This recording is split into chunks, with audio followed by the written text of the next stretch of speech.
Mi nombre es Gabriela Ruiz. Tengo 44 años y durante más de 2 décadas serví en un cuerpo técnico del Ejército de Tierra español, especializándome en ciberseguridad. Mi trabajo no era glamuroso ni ruidoso. Trabajaba en silencio tras muros de datos cifrados, en salas oscuras que olían a metal frío y café rancio. Pasé años analizando amenazas, rastreando sombras digitales, deteniendo peligros cuya existencia la mayoría de la gente nunca conoció. Pero nada, ni el malware más rebelde ni el sabotaje extranjero, ni siquiera la guerra, me preparó para la traición que enfrenté en un juzgado, vistiendo mi uniforme de gala, mientras mi familia intentaba borrarme. No solo iban tras mis bienes. Iban tras mi nombre. Se suponía que sería una vista procedimental, un paso final discreto para liquidar los asuntos patrimoniales de mi padre. Pero al entrar en la sala, lo sentí. El cambio o la quietud que no es silencio, sino la ausencia de confianza. Mi madre se negó a mirarme a los ojos. Mi hermano menor, Miguel, se sentó junto a su esposa, Clara, tomándola de la mano como si ellos fueran las víctimas. Mi padre llevaba menos de 6 meses en una situación de salud delicada, y las espadas ya estaban desenvainadas. Su abogada se puso de pie primero, su voz suave, pulida y venenosa. Me describió como inestable, emocionalmente volátil, no apta para gestionar finanzas. Dijo que había presionado a mis padres mayores para que firmaran el control del patrimonio familiar durante un permiso de misión. Afirmaron que usé mi rango, mi uniforme, como un arma.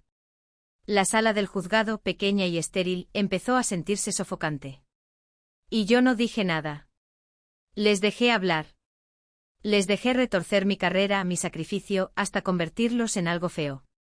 No me inmuté cuando Miguel dijo que nunca estaba cerca. Cuando Clara dijo que siempre la había hecho sentir incómoda.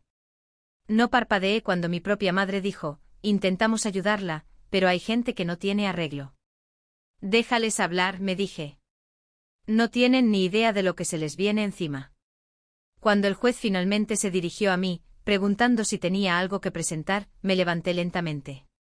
Mis botas resonaron en el suelo de baldosas con el mismo ritmo con el que una vez caminé por zonas de conflicto. Abrí mi maletín y saqué una sola hoja de papel, impresa en tinta negra nítida. Sin emoción, sin florituras. Señoría, dije con calma. Con su permiso, creo que este documento debería ser revisado antes de dictar cualquier resolución. Lo tomó, se ajustó las gafas y comenzó a leer línea por línea. Sus ojos se estrecharon, luego se abrieron, y entonces su voz, firme, tajante, cortó el aire de la sala. Cierren las puertas, nadie sale. Hubo jadeos, un murmullo de confusión. Mi madre palideció. Miguel me miró. Por fin, me miró de verdad. Clara se aferró a su brazo. El alguacil se giró hacia la parte trasera y entonces llegaron. Agentes especializados moviéndose rápido, controlados, silenciosos. No hablé. No me moví porque esto nunca fue por venganza. Esto era por la verdad. Y yo había esperado mucho tiempo para liberarla. Comenzó discretamente, como la mayoría de las traiciones. Una mañana de martes, gris y anodina. Estaba descalza en mi cocina, sorbiendo café amargo y leyendo las noticias en mi teléfono cuando un asunto de correo electrónico desconocido me llamó la atención. Confirmación de desembolso de ayuda a veterano, caso Ruiz ID 1430X. Fruncí el ceño. No había solicitado ninguna ayuda. Mis beneficios militares estaban intactos. Mis ahorros eran modestos pero estables. Vivía sola en un adosado de 2 habitaciones en las afueras de Madrid, pagado hace 5 años. Hice clic en el correo electrónico esperando spam, quizás phishing. Pero entonces vi los detalles. Mi nombre completo, mi número de identificación militar, mi historial de misiones, mi dirección, y un pago de 35.000 euros ya procesado, enviado a una cuenta bancaria que nunca había visto. Dejé la taza, el corazón desacelerándose, no acelerándose. Ese tipo de bajón tranquilo que ocurre cuando algo dentro de ti sabe que esto no es un error. Hice una llamada. Un amigo en finanzas públicas todavía me debía un favor. En menos de 1 hora, tenía un registro completo frente a mí, y lo que encontré me abrió en canal. 3 meses antes, la escritura de la casa de mis padres, la casa donde crecí, había sido transferida a una empresa instrumental llamada Sierra Dorada S.L. El nombre me sonaba vagamente. Era el proyecto secundario del que mi hermano Miguel no dejaba de hablar en una cena familiar hace 2 años. En aquel entonces sonreí cortésmente y desconecté. Pensé que era otra de esas empresas de startup destinada al fracaso como las demás. Pero esta no había fracasado. Se había convertido en la propietaria legal del patrimonio de mis padres, el mismo patrimonio que yo había ayudado a mantener a flote durante la enfermedad final de mi padre, la misma hipoteca que discretamente pagué después de mi tercera misión. No se lo dije cuando lo hice, simplemente transferí los fondos y les dejé pensar que la refinanciación se había realizado sin problemas. Porque eso es lo que yo hacía. Servía. Protegía. Nunca pedí aplausos. Ahora mi nombre no estaba en ninguna parte. El de Miguel por todas. Conduje hasta la casa esa noche no con rabia, sino con cálculo. Las luces estaban encendidas. Clara estaba acurrucada en el sofá con una copa de vino, viendo un documental sobre crímenes reales con la comodidad irónica de alguien que nunca espera ver su propio nombre en la pantalla. Miguel estaba en el sillón junto a ella, navegando en su teléfono. Le extendí la escritura de transferencia impresa. ¿Qué es esto?, pregunté. Apenas la miró. ¿O es solo papeleo legal, consolidando cosas por motivos fiscales? Todo limpio. Tu nombre ya no está. Se encogió de hombros. Ya no vives aquí. No necesitas figurar en nada, ¿verdad? Ayudé a pagar esa casa. Exacto, ayudaste. Pasado. Me giré hacia mi madre, sentada en su sillón reclinable con un crucigrama en el regazo. ¿Sabías algo de esto? Hizo una pausa lo suficientemente larga como para delatarse. Miguel lo explicó, dijo suavemente. Dijo que era por la familia, por estabilidad. La miré fijamente. ¿Te refieres a su familia? Nadie replicó. Ni siquiera Clara. Me lanzó una mirada compasiva como si yo fuera una invitada inestable interrumpiendo una cena. Me quedé allí de pie, sosteniendo un documento que solía significar algo, y me di cuenta de que nadie tenía la intención de responder por lo que habían hecho. Me fui sin decir otra palabra. En el pasillo pasé junto al espejo de la entrada y capté un vistazo de mí misma, la quietud en mis ojos, la tensión en mi mandíbula, el dolor en el pecho que no dejé subir. Esa noche me senté sola en la habitación de invitados de mi propia casa, una que ya no me pertenecía legalmente, y abrí un cuaderno en blanco. No escribí sentimientos. Escribí nombres, fechas, números de cuenta, IDS de transacción. No buscaba cerrar nada. Estaba abriendo un expediente. Pensaban que se habían salido con la suya. No tenían ni idea de que yo acababa de empezar. El sobre llegó 2 semanas después. Era grueso. Demasiado grueso. El tipo de grosor que se siente como un peso antes incluso de abrirlo. Mi nombre estaba impreso en negrita en la parte delantera, Gabriela Ruiz. Sin coronel, sin reconocimiento, solo tinta e implicación. En la esquina superior izquierda, Consejo de Familia Ruiz, Bufete Domínguez y Soto. Mis manos no temblaron al abrirlo. Nunca lo hacen. Lo primero que vi fue el encabezado. Demandante, Miguel Ruiz. Demandada, Gabriela Ruiz. Causa, presunto uso indebido de activos familiares. Angustia emocional. Influencia indebida. Influencia indebida. Angustia emocional. Me senté. La silla de la cocina, fría contra mi espalda.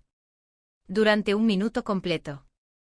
Miré fijamente la página, leyendo las palabras una y otra vez como si la repetición pudiera cambiar su significado. Pero no fue así. Me estaban demandando. Miguel, Clara, y respaldándolos, mi madre. El resto del documento dejaba claro que alegaban que, durante mi permiso de mi misión en una zona de conflicto, había manipulado a nuestros padres mayores para que me transfirieran poderes y el control fiduciario de nuestro patrimonio familiar. Es decir, el patrimonio que mi padre había creado décadas atrás. Un patrimonio que yo no había tocado, apenas pensado en él. Afirmaban que había aprovechado mi presencia militar y mi actitud intimidante para confundirlos. El lenguaje era frío, clínico y diseñado para herir, para retorcer el mismo uniforme que yo vestía con honor en una herramienta de miedo. Al mediodía, la historia había llegado a las noticias locales. A la hora de cenar, era regional. Fotos mías en uniforme cuidadosamente seleccionadas, por supuesto. El retrato oficial severo, uno en el que estoy dando una reunión informativa, la boca a mitad de frase, la expresión dura. Titulares como oficial del ejército condecorada demandada por su propia familia, heroína de guerra o depredadora financiera, aumentan las acusaciones contra la coronel Ruiz. Apagué la televisión, pero el ruido se filtraba por todos los canales. Mensajes de texto de antiguos colegas, correos electrónicos cautelosos de viejos amigos. Algunos expresaban preocupación, otros eran más silenciosos. El tipo de silencio que no es indiferencia. Es retirada. Incluso el ejército se echó atrás. Recibí un mensaje redactado cortésmente de mi jefe recomendando licencia administrativa para atender asuntos personales. Acepté sin discutir. Necesitaba tiempo no para lamentarme sino para trabajar. Y así empecé. Extraje todos los registros financieros que pude obtener legalmente, no solo los míos, sino los vinculados al patrimonio familiar. Contraté a un experto contable forense discretamente. Mantuve mi red pequeña, 2 analistas de confianza, ambos veteranos, no me debían nada más que respeto. Construimos una cronología, un mapa de transacciones y autorizaciones. Y el patrón emergió. 3 meses antes de la demanda, se había realizado una gran retirada del patrimonio, justo por debajo del umbral que habría activado el escrutinio federal. El dinero se había dividido en una serie de transferencias, cuentas fantasma, inversiones a corto plazo y donaciones a una organización de servicios de salud mental fundada nada menos que por Clara Ruiz. Su nombre estaba por todas partes. La empresa de Miguel, Sierra Dorada, también apareció. Recibiendo honorarios de consultoría, cargos por servicios de acceso a datos, mejoras de infraestructura digital. No paró ahí. Estaban blanqueando dinero. Y peor aún, lo hacían a través de programas de ayuda a veteranos. Nombres reales, algunos de ellos conocidos, hombres y mujeres con los que había servido, algunos vivos, otros fallecidos. 8, todos explotados. Al principio pensé que era robo de identidad, pero no era aleatorio. Estaba organizado. Recordé la voz empalagosa de Clara aquel día en el salón. Has pasado por tanto, Gabriela. Quizás estás reaccionando de forma exagerada. No pensó que me daría cuenta. No pensó que vería más allá del silencio, de la actuación. Pero olvidó algo. Esto nunca fue una disputa familiar. Esto era un crimen nacional. Y ella acababa de sacarlo a la luz. Cuanto más hurgaba, más frío se ponía. El primer nombre que no pertenecía apareció enterrado en una solicitud de subvención que Clara había presentado. Pablo P. García, falso. Lo sabía porque Pablo falleció en 2012. Asistí a su funeral. Era un médico que salvó 3 vidas en una zona de conflicto y se desangró en un convoy improvisado intentando llegar a la extracción. Ahora aquí estaba aparentemente solicitando terapia para TEPT a través del Centro Esperanza y Recuperación de Clara. Excepto que no lo estaba. No podía. En pocos días encontré más. Antiguos compañeros, algunos fallecidos, otros vivos pero inconscientes, sus registros, fechas de misión, incluso renovaciones de habilitación de seguridad usadas sin permiso. Y cada uno rastreado a un sistema entrelazado. Firmas digitales, direcciones IP vinculadas, servidores de correo duplicados. El tipo de detalles que solo ves cuando has pasado la vida atrapando a gente que se creía más lista que el sistema. No era solo fraude. Era estratégico. Estaban extrayendo identidades de veteranos para solicitar programas de ayuda, desviando fondos a través de la empresa de Miguel como procesamiento de datos o gestión de beneficiarios, y luego enviando el dinero al extranjero. Vi la primera conexión internacional enterrada en una partida rutinaria, servicios de consultoría prestados, pagados a una firma extranjera registrada en las Islas Caimán bajo el nombre de Virex Holdings. Había visto ese nombre antes en un informe clasificado. En aquel entonces fue señalado por sospechas de implicación en ciberespionaje y robo de datos de defensa. Nunca se había probado nada. Pero de repente ese nombre estaba dentro de los mismos archivos que mi familia. Esa noche no pude dormir. Me senté en la oscuridad, la única luz proveniente de la pantalla de mi portátil. Había documentos abiertos por todas partes. Declaraciones fiscales, registros de servidor, mensajes descifrados, rastros de subvenciones. Un archivo me llamó la atención. Un adjunto de correo electrónico que Clara había enviado a un consultor extranjero. Estaba cifrado pero descuidadamente. Dentro una línea de texto ofuscado, paquete asegurado. Actualizaciones de habilitación pendientes. Esperando extracción. El pecho se me apretó. Paquete. Habilitación. Extracción. Esto no era solo sobre dinero. Ni siquiera era ya sobre reputación. Me estaban usando. Mis misiones, mi nivel de seguridad, mi historial, mi acceso. ¿Quién mejor para construir un conducto de información robada que la mujer que tenía credenciales de alto nivel de seguridad reales y había estado demasiado lejos para darse cuenta? Mi nombre era el disfraz. Su fraude llevaba mis medallas. Por primera vez en años, sentí que me faltaba el aire. Esto no era solo traición. Era traición a la patria. Y ellos eran demasiado arrogantes para pensar que lo encontraría. A la mañana siguiente contacté discretamente. 2 antiguos colegas, uno de inteligencia del ejército, otro de operaciones de ciberamenaza. No les conté todo, solo lo suficiente. Organizamos una reunión segura en una casa rural prestada a 3 horas de Madrid. Sin teléfonos, sin cables, solo datos y ojos en los que confiar. Lo expuse todo. No hablaron durante mucho tiempo. Luego uno de ellos, un tipo llamado Carlos, que solía dirigir reuniones informativas de contrainteligencia en zonas hostiles, dijo con calma, esto no es solo dinero negro. Es una ruta de acceso. Están vendiendo algo. Asentí. Ya sabía que. No eran documentos. Eran puertas. Puntos de entrada a sistemas destinados a permanecer cerrados para siempre. Durante semanas me había convencido de que esto seguía siendo una disputa familiar. No lo era. Era seguridad nacional. Y si no actuaba, sería cómplice. Recuerdo sentarme junto a la ventana esa noche. El zumbido tranquilo del tráfico, un mundo lejos de las zonas de combate por las que caminé. Curioso como el campo de batalla más peligroso que jamás había enfrentado no estaba en el desierto ni tras las líneas enemigas. Estaba en mi propia sangre. Les pedí que se reunieran conmigo en la casa. No Miguel, no Clara, solo la gente que me había criado. Mi madre abrió la puerta sin expresión. Mi padre estaba detrás de ella, con los brazos cruzados sobre el pecho. No nos habíamos hablado en semanas, no desde la demanda. No desde que las mentiras se extendieron como aceite sobre el agua. Me llevaron al salón como si fuera una invitada, no una hija. Puse la carpeta sobre la mesa entre nosotros. Lo sé todo, dije con voz calmada.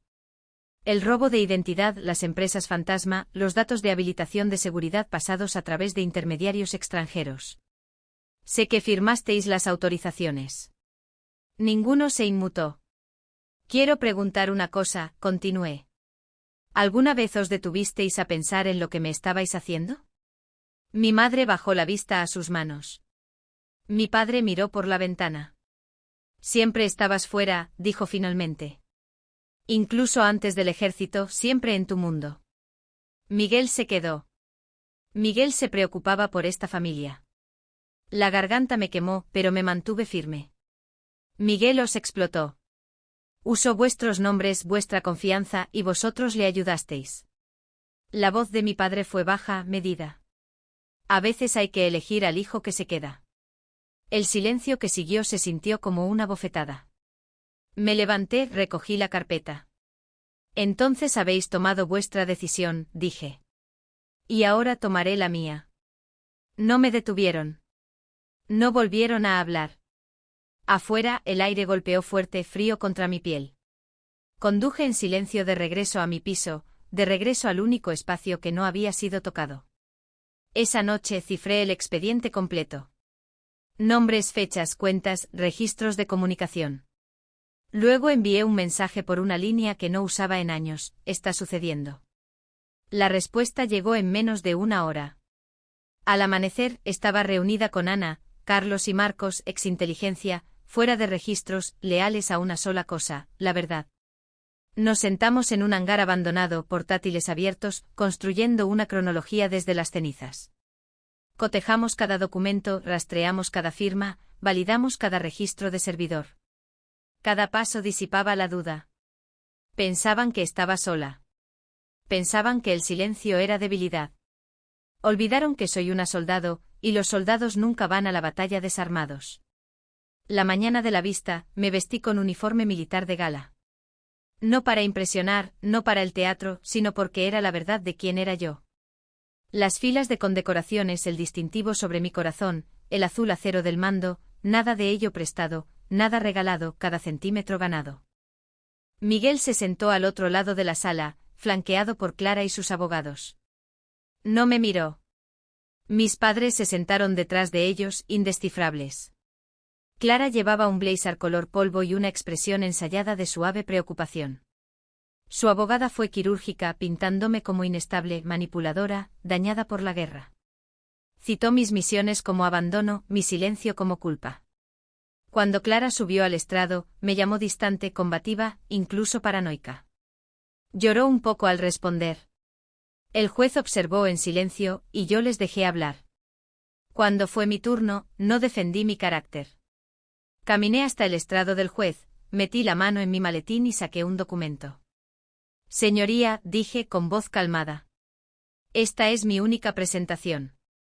El juez se ajustó las gafas. Leyó la primera línea, luego la segunda. A la cuarta, levantó la vista bruscamente. Cierren las puertas, dijo. Nadie sale. Hubo un momento fino sin aliento antes de que todo cambiara. El alguacil se movió, las cerraduras sonaron. Clara se congeló. Miguel se sentó de golpe. Y entonces entraron los agentes, especializados, rápidos, precisos. Fueron directos a Miguel y Clara. Vi cómo las mentiras se desmoronaban en tiempo real. Las esposas brillando bajo las luces fluorescentes. El silencio pesado y definitivo. El juez leyó los cargos: fraude financiero, robo de identidad, ciberespionaje. Miguel no se resistió. Clara sollozó, el rímel corriéndosele. Mis padres no dijeron nada. Mientras lo sacaban, Miguel miró hacia atrás. Su voz se quebró apenas audible: ellos me hicieron. No replicé porque entendí. Lo hicieron y lo rompieron. Después solicité órdenes de protección para los veteranos cuyos datos habían sido comprometidos. El juez las concedió sin dudar. Fuera del juzgado, no hablé con reporteros. No di una rueda de prensa. Fui a casa.